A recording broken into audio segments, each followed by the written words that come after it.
Hi friends, welcome to our channel. இப்போ நம்ம பார்க்க போகிற வீடியோ என்னென்னா, இந்த எத்திக்ஸ் புக் இருக்குது பார்த்தீங்களா, இந்த எத்திக்ஸ் புக்கு படிக்கணுமா வேண்டாமாங்கிறது நிறைய பேர் டவுட்டு கேட்டிருக்கீங்க. ஓகேங்களா, அதை பற்றி வீடியோ தான் அது. ஃபுல்லாக பாருங்கள், அப்போ தான் நான் என்ன சொல்லுவாங்கிறது புரியும். ஓகேங்களா, இப்போ பார்த்துட்டிங்கன்னா இது வந்து 11th எத்திக்ஸ் புக்கு. ஓகேங்களா, இப்போ இது 11th எத்திக்ஸ் புக்கு. அடுத்து இது வந்து 12வது. ஓகேங்களா, இப்போ வந்து 11th இருக்குது, 12th இருக்குது. இப்போ இந்த இதுலேயே வந்து கண்டென்ட் வந்து ஏகப்பட்டது இருக்குது இல்லையா. இப்போ வந்து நம்ம ஆல்ரெடியே ஜிகேயில் வந்து நிறையா புக்கு படிக்கணும். அதனால் வந்து இப்போ நம்ம இது படிக்கணுமாங்கிறது டவுட் வந்து நம்ம எல்லாருக்குள்ளேயும் இருந்துகிட்டு தான் இருக்குது. அதனால் வந்து நம்ம என்ன பண்ணணும், இப்போ இந்த வீடியோ வந்து அதுக்காக தான் ஃபுல்லாக பாருங்கள். சரி, இப்போது அந்த எத்திக்ஸ் புக்கில் என்ன தான் இருக்குது அப்படின்னு பார்த்துட்டிங்கன்னா, இந்த யூனிட் 8 இருக்குது பார்த்தீங்களா. நான் வந்து ஜிகேவோட பழைய சிலபஸ் பற்றி பேசிகிட்டு இருக்கேன். நான் வந்து ஜிகேவோட பழைய சிலபஸ் தான் ஃபாலோ பண்ணுறேன், நியூ சிலபஸ் ஃபாலோ பண்ணல. ஏன்னு கேட்டிங்கன்னா, இது நம்ம ஒரு வருஷமாக பழைய சிலபஸே பார்த்துட்டோம். சரி, எப்படி இருந்தாலும் மெர்ஜ் தானே பண்ணியிருக்காங்க, எந்த ஒரு இது புதுசாக ஆட் பண்ணல, அதனால் நான் பழசையாக ஃபாலோ பண்ணிக்கிறேன்.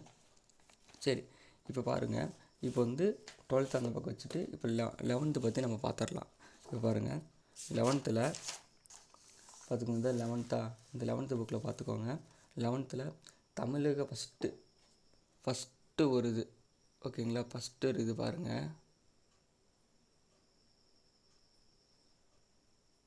ஃபஸ்ட்டு ஒரு இதில் சரி, இப்போ பார்த்துக்கோங்க. ஃபஸ்ட்டில் தமிழக பண்பாடு ஒரு அறிமுகம்னு போட்டிருக்கு. அடுத்து பாருங்கள், சிந்து சமவெளி நாகரிகம் நமக்கு இருக்குது. நமக்கு வந்து சிந்து சமவெளி நாகரிகம் வந்து சிலபஸில் இருக்குது இல்லையா. 6, அப்போ 6வது புக்கில், 9வது புக்கில், அடுத்து 11வது புக்கில் ஒரு 2-3 பேஜ் வரும். அப்போ இந்த எத்திக்ஸ்லேயும் கவர் ஆகுது. அதனால் இப்போ நான் வந்து இந்த புக்கு நீங்கள் சிலபஸில் கவர் ஆகிற டாபிக் மட்டும் படித்தா போதும். அது வந்து நீங்கள் ஃபுல்லாக படிக்கணும் அவசியம் இல்லை. சிந்து சமவெளி நாகரிகம் முக்கியம், அதனால் இந்த பாடம் மட்டும் தெளிவாக படிச்சுக்கணும். ஓகேவா. மீதி இருக்கிற சப்ஜெக்ட்ஸ்லாம் நீங்கள் வந்து ஃபுல்லாலாம் படிக்கணும் அவசியமே இல்லை. இதுலேருந்து கொஸ்டின் வந்து வராமலும் போகலாம் இல்லையா. அதுக்காக நம்ம அப்படி இந்த 10th புக்கெல்லாம் இருக்குங்களே, இந்த 10th புக்கை வந்து நம்ம ஃபுல்லாக படிப்போம் இல்லையா. அந்த 10th புக்கில் இருக்கிற எல்லா பாடமும் ஹிஸ்ட்ரியில் அதுலேயும் ஒரு குறிப்பிட்ட செலக்டட் பாடம் தான் நம்ம படிக்கிறோம். எப்படின்னா, இப்போது உதாரணத்துக்கு இப்போ பாருங்கள், இதில் 5வது பாடம் இருக்குல்ல, 10ஆம் நூற்றாண்டில் சமூக சமய சீர்திருத்தவாதிகள் இருக்கா. இந்த 5லேருந்து இந்த 10 வரைக்கும் இதில் ஒரு 5 பாடம் தானே படிக்கிறோம். அப்போ இது 10th புக்கில் செலக்டட் பாடம் தான் படிக்கிறோன்னா, அப்போ எத்திக்ஸ் புக்கில் நம்ம என்ன பண்ணணும், செலக்டட் பாடம் தானே படிக்கணும். அதனால் வந்து பார்த்துக்கோங்க, இப்போ வந்து நான் இதில் என்னென்ன பாடம் மட்டும் படிக்கணும்னு குறிச்சிருக்கேன் பார்த்துக்கோங்க. உங்களுக்கு வீடியோவில் தெரியும்னு நினைக்கிறேன். பாருங்கள், ஃபஸ்ட்டு பாடம் 2வது பாடம் படிக்கணும். அப்புறம் பாருங்கள் 4வது, அப்புறம் 5வது இல்லையா, அப்புறம் 6வதும் படிக்கணும். நான் வந்து இப்போதைக்கு நம்ம இப்போதைக்கு இதெல்லாம் கவர் பண்ணலாம் அப்படிங்கிறதுக்காக நான் எத்திக்ஸ் புக்கில் இதில் ஒரு 3 பாடம் மட்டும் கவர் பண்ணி வச்சுருக்கேன். அதில் சிந்து சமவெளி நாகரிகம் படித்தாச்சு. அது வந்து நம்ம படித்தது ஏன் குறிக்காட்டின்னு விட்டாச்சு, புரியுதுங்களா. இப்போ பாருங்கள், 21 பார்த்துக்கோங்களேன். 21ல் இப்போ இதில் 21 பேஜ் பார்த்துக்கோங்க. சிந்து சமவெளி நாகரிகம் இருக்கா பாருங்கள். 21 சிந்து சமவெளி நாகரிகம் இருக்குது. இதில் எப்படின்னா, இப்போ 11th கொஞ்சம் ப்ரீஃபாக கொடுத்துருப்பாங்க, 6th கொஞ்சம் பேசிக்காக கொடுத்துருப்பாங்க அது இதை பற்றி. ஆனால் இதில் ஃபுல் எப்படின்னா என்ன, இது எங்கேருந்து என்ன ஆச்சு, இது எப்படி பண்ணாங்க, ஒரு கதை மாதிரி கொடுத்துருப்பாங்க. அதனால் நீங்கள் வந்து இப்போ நான் குறிச்சிருக்கேன் பாருங்களேன், இப்போ நான் குறித்து படிச்சிருக்கேன். நான் பார்த்துக்கோங்க, உங்கள் வீடியோவில் தெரியும்னு நினைக்கிறேன். இங்கே பாருங்கள், இந்த மாதிரி குறித்து படிக்கணும். இப்போ எல்லோரும் என்ன பண்ணுவாங்க, ஃபுல்லாக அப்படியே போட்டு இப்போ ஒரு பட்டை தீட்டுற மாதிரி தீட்டுவாங்க. அந்த மாதிரி தீட்டக்கூடாது. இப்போ நீங்கள் வந்து ஃபுல்லாக இந்த ஒரு நம்ம குறிச்சிருக்கோம், அதை பார்த்தாவே இது எதுக்காக குறிச்சிருக்கோங்கிறது நமக்கு பார்த்தோட்டு தெரியணும், புரியுதுங்களா. அதனால் இந்த மாதிரி நான் எப்படி குறிச்சிருக்கணும் அந்த மாதிரி இது தெளிவாக படித்து குறிங்க. இன்னுமே அது ரொம்பவே யூஸ்ஃபுல்லாக இருக்கும். ஓகேவா.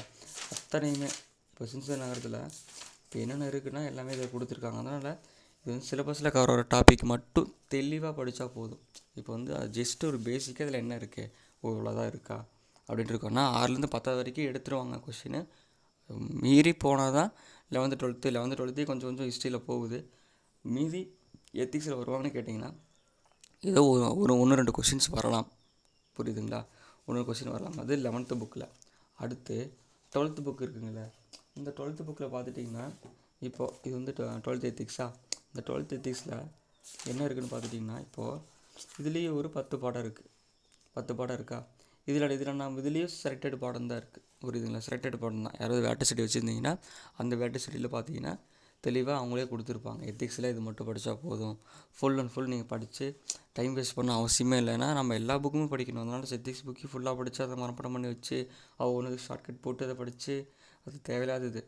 இப்போ இதில் வந்து ஒரு 5 பாடம் இருக்குன்னா அந்த 5 பாடத்தை தெளிவாக படிச்சுட்டு இருந்தாவே போதும். இப்போ உதாரணத்துக்கு பார்த்துக்கோங்களேன், இது வந்து இது இருக்குல்ல பக்தி, இங்கே 6வது பாடம் பாருங்கள், பக்தி இருக்குது, பக்தி இயக்கம் இருக்கா, இது வந்து 149 இருக்குல்ல.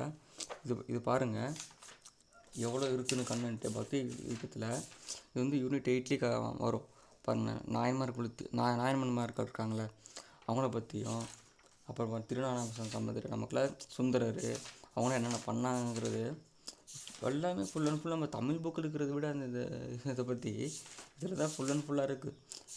பார்த்துக்கோங்க, இது ஃபுல்லாக பக்தி இயக்கத்தை பற்றி இது ஃபுல்லாக இருக்குது இல்லையா. அதனால் வந்து இந்த மாதிரி நமக்கு சிலபஸில் எந்தெந்த பாடம் கவர் ஆகுமோ அதை படிக்கணும். அப்போ இன்னொரு விஷயம் நான் எத்திக்ஸ் புக்கு நான் பார்க்கும்போது தான் எனக்கு தெரிஞ்சிச்சு.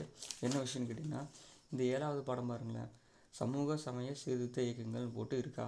இந்த 173ஆம் பாடத்தில் பக்கத்தில் பாருங்கள், வருதாச்சா, இதில் சமூக சமய சீர்திருத்த இயக்கங்கள்னு வந்துருச்சா. இது என்ன பாடம்னா, நான் அது எதர்ச்சியாக பார்க்கும்போது தான் தெரிஞ்சிச்சு. என்னடா இப்போ நான் ஒரு டெஸ்ட் பேட்ச் போட்டிருக்கேன்ல, அந்த டெஸ்ட் பேட்சில் அவங்க அந்த இதே கொடுக்காமல் விட்டுருக்காங்க. என்னென்னு கேட்டிங்கன்னா, இங்கே பார்த்துக்கோங்க, 10வது புக்கில் 5வது பாடம் வருது பார்த்திங்களா, 10ஆம் நூற்றாண்டில் சமூக சமய சீர்திருத்தங்கள் இருக்கா. அந்த பாடம் இருக்குல்ல, அந்த பாடத்தோட தொடர்ச்சி தான் இது. தொடர்ச்சின்னு சொல்ல முடியாது, எப்படின்னா இதிலே கொடுத்துருக்காங்களா, இப்போ இந்த 5வது பாடத்தில் என்ன கொடுத்துருக்காங்களோ அதுதான் இந்த பாடத்துலேயே எத்திக்ஸ் புக்லேயே கொடுத்துருக்காங்க. ஆனால் இந்த புக்கில் இன்னும் கொஞ்சம் ப்ரீஃபாக கொடுத்துருக்காங்க, புரியுதுங்களா. இப்போ இன்னும் சொல்ல போனால் பாருங்கள், நமக்கு பிரம்மஞான சமாஜம் இருக்கா, இந்த 10th புக்லேயும் நமக்கு இருக்குது, பிரம்மஞான சமாஜம் இருக்குது, 10th புக்லேயும் இருக்குது. அதனால் இப்படி செலக்டடாக நீங்கள் தேடி எடுத்து படிச்சிங்கனாலே போதும். நான் அப்படி தான் படிச்சுட்ருக்கேன். ஏன்னா ஃபுல் அண்ட் ஃபுல் எத்திக்ஸ்க்கு டைம் போட்டு இப்படி கேட்பாங்களோ அப்படி கேட்பாங்களோ போட்டு அது தேவையில்லாத நம்ம பண்ணிகிட்டே இருப்போம். பாருங்கள், 10th புக்கில் ராஜாராம் மோகன் ராயும் பிரம்மஞான சமாஜமும் போட்டிருக்கா. அதுலேயும் பாருங்கள், இதுலேயும் பாருங்கள், எத்திக்ஸில் பார்த்துக்கோங்க, பிரம்ம சமாஜம் ராஜாராம் மோகன் ராய். இப்போ இதில் கொஞ்சம் கண்டென்ட் 10th கொஞ்சம் கண்டென்ட் கொடுத்துருக்கானா, எத்திக்ஸில் அது கொஞ்சம் ப்ரீஃபாக கொடுத்துருப்பான். அவ்வளோதான் வித்தியாசம், வேற ஒன்றும் பெருசாலாம் கிடையாது. எல்லோரும் எத்திக்ஸ் ஃபுல்லாக படிங்க, அதை படிங்கம்பாங்க, அதெல்லாம் வேணாம். இப்போ வந்து இது சிலபஸில் இவங்க இருக்காங்களா, இப்போ இவங்க இந்த 10ஆம் நூற்றாண்டு இருக்காங்களே, அவங்களாம் எங்கே கவர் ஆகிறாங்க, 11th புக்கில் நவீனத்தை யோக்கில் கவர் ஆவாங்க. அப்புறம் வந்து இப்போ இந்த எத்திக்ஸ் புக்கில் கவர் ஆகிறாங்களா, அப்போ 10th புக்கில். அப்போ நம்ம என்ன பண்ணணும், 10th 11th எத்திக்ஸ் பக்கத்தில் வச்சுக்கிட்டு, இப்போ பிரம்மஞான சமாஜம் படிக்கும்போது 10th இருக்கா, 11th இருக்கும், அடுத்து இதில் இருக்குது, 3ஐயும் ஒரே டைமில் கம்பேர் பண்ணிங்கன்னா இதில் எது இருக்குது, இதில் எது இல்லை, அதை மட்டும் கம்பேர் பண்ணி படித்தோம்னா ஈஸியாக நமக்கு ஒரு வேலையே முடிஞ்சிச்சு இல்லையா. பார்த்துக்கோங்க, இது ஃபுல்லாக அந்த பாடம் பற்றி தான் இருக்குது. ஃபுல் அண்ட் ஃபுல்லாக நான் பார்த்த வரைக்கும் ப்ரீஃபாக கொடுத்துருக்காங்க. பார்த்துக்கோங்க, அதான் ஃபுல் அண்ட் ஃபுல்லாக அந்த பாடத்தை பற்றி தான் ப்ரீஃபாக கொடுத்துருக்காங்க. மேக்ஸிமம் வந்து 10th 11th கவர் ஆகிடுது. 11th இப்போ 11th ஃபுல் படிச்சுட்டு 10th புக்கு பார்த்தோம்னா நமக்கு ரொம்ப யூஸ்ஃபுல்லாக தான் இருக்கும். இதெல்லாம் எத்திக்ஸ் புக்கில் எதுக்காகனா ஜஸ்ட்டு இதுக்காக, சரி இந்த கண்டென்ட்டா அவ்வளோதானா, அதுக்காக தான் இதெல்லாம் நம்ம பார்க்க வேண்டியது இருக்குது, ஓகேங்களா. இப்போ இதை நான் எப்படி எத்திக்ஸ் புக்கு நான் படிச்சுக்கிறேன்னா, இப்போ நான் எத்திக்ஸ் புக் வந்து ஃபுல் அண்ட் ஃபுல் இப்போ வந்து எத்தனை வீடியோ பார்த்து படிக்கிறது இல்லை. இப்போ நம்ம VVTNPSC அகாடமி புக் இருக்குங்களா, இந்த VVT அகாடமி புக் எடுத்துக்கிட்டு அப்போ நான் இந்த புக் இருக்குங்களா இதை பார்ப்பேன். இதை பார்த்துட்டு சரி இவங்க கொடுத்துருப்பாங்க இந்த பாடத்தில் முக்கியமானது ஒரு 7 பாடம் தான் முக்கியம். இதுலேயே கொடுத்துருக்காங்களா, இது 7 பாடம் மட்டும் நான் இதில் ஒரு 6, இதில் ஒரு 7, இவங்க கொடுத்துருக்க அந்த 6 பாடம் மட்டும் பார்த்தா போதும், புரிஞ்சிச்சுங்களா. இங்கே பார்த்துக்கோங்க, இது எப்படி ஸ்க்ரீன்ஷாட் எடுக்கிறோன்னு எடுத்து வச்சுக்கோங்க. இதில் ஒரு 6 பாருங்கள், இதுலேயே ஒரு 7, இதை மட்டும் நம்ம பார்த்தா போதும். ஏன்னா இவங்க வந்து நினச்சிருந்தாங்க ஃபுல் அண்ட் ஃபுல் போட்டு கொடுத்துருக்கணும்ல, ஏன் இந்த 6 பாடம் மட்டும் போட்டுருக்காங்க. சரி எத்திக்ஸில் இது மட்டும்தான் முக்கியம்னு போலன்ட்டு நான் இதை மட்டும்தான் இப்போ வரைக்கும் பார்த்துட்ருக்கேன், ஓகேங்களா. இப்போ வந்து நீங்கள் எத்திக்ஸில் இது மட்டும் படித்தா போதும். இப்போ உங்களுக்கு இந்த வீடியோ ஃபுல்லாக பார்த்துட்டிங்கன்னா உங்களுக்கு ஒரு டவுட் கிளியர் ஆகிருக்கும். இவ்வளோ மட்டும் படித்தா போதுமா, அத்தனையும் படிக்க தேவையில்லான ஒரு கிளியர் ஆகிருக்கும். ஓகே ஃப்ரெண்ட்ஸ், வீடியோ புரிஞ்சிச்சுங்களா. இப்போது உங்களுக்கு இந்த வீடியோ பிடிச்சிருந்துன்னா லைக் பண்ணுங்கள், ஷேர் பண்ணுங்கள், கமெண்ட் பண்ணுங்கள். உங்கள் இது கூடவே TNPSC படிக்கிற ஃப்ரெண்டுக்கு ஷேர் பண்ணி விடுங்க. அவங்க வந்து இந்த எத்திக்ஸ் புக்கெலாம் படிக்கணுமா, இப்போ இதெல்லாம் வந்து நம்ம ஏற்கனவே ஜிகே நிறையா இருக்குது, இது ஃபுல்லாக படிக்கணுமா, உங்களுக்கு ஒரு டவுட் இருக்கும். சிலபஸில் கவர் ஆகிற டாபிக் மட்டும் படித்தா போதும், அத்தனையும் படிக்கணும் அவசியம் இல்லை, ஓகே ஃப்ரெண்ட்ஸ், நான் வந்து நெக்ஸ்ட் வீடியோவில் பார்க்கலாம்.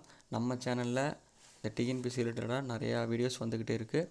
உங்களுக்கு பிடிச்சிருந்தால் மட்டும் சப்ஸ்கிரைப் பண்ணுங்கள், அப்புறம் லைக் பண்ணி உங்கள் வீடியோ பார்க்கலாம். நான் வந்து எதுவும் சொல்லலை, ஓகேங்களா? உங்களுக்கு எதுவும் புரியல, உங்களுக்கு எந்த இதுவும் புரியலைன்னா கமெண்ட் பண்ணுங்கள். நான் கம்பல்சரி நான் வந்து ரிப்ளை பண்ணுறேன்.